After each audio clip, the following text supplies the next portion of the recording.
અમૃત unit બનાવવા બાબતે તો અહીંયા અમરજીતભાઈ છે એમને પણ આ યુનિટ શરૂ કર્યું છે અને આ બધી જે બેગો તમે દેખી રહ્યા છો એ ઘનજીવામૃતથી એમને તૈયાર કરી છે.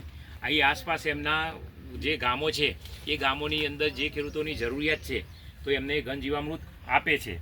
અને ગૌશાળા પણ છે, એમની પાસે 35-40 જેવી ગાયો છે અને નીચે ફ્લોરિંગ એ એમનું સરસ છે, એટલે ત્યાંથી આખું ગોબર એકઠું કરી સૂકવી સરસ ફર્સ્ટ ક્લાસ ઘનજીવામૃત બનાવ્યું છે.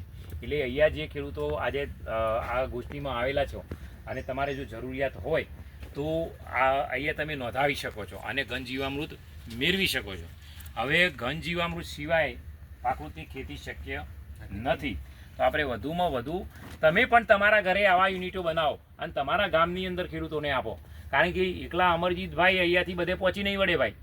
આપણે જે 5-5 ગ્રામ પંચાયતોની અંદર તાલીમો આપીએ છીએ તો આ એક ક્લસ્ટરની અંદર આવું એક યુનિટ હોય તો એ ખેડૂતોને લેવા માટે બહુ દૂર જવું પડે નહીં અને સહેલાઈથી આપણને ઉપયોગી થઈ જાય. જીવામૃત તો તમે બધા બનાવો છો, પણ ઘન જીવામૃત જ્યારે આપણે આપીશું તો જમીન ઉપર અરસિયાને જેમ આપણને લાડવાની સુવાસ આવે ભજીયાની, એવી રીતે આ ઘન જીવામૃતની સુવાસ જમીનમાં રહેતા સૂક્ષ્મ જીવોને અરસિયાને આવે અને એથી સક્રિય થાય અને કામગીરી બહુ સારી રીતે કરે, જમીનને પોચી બનાવે, ભરભરી બનાવે.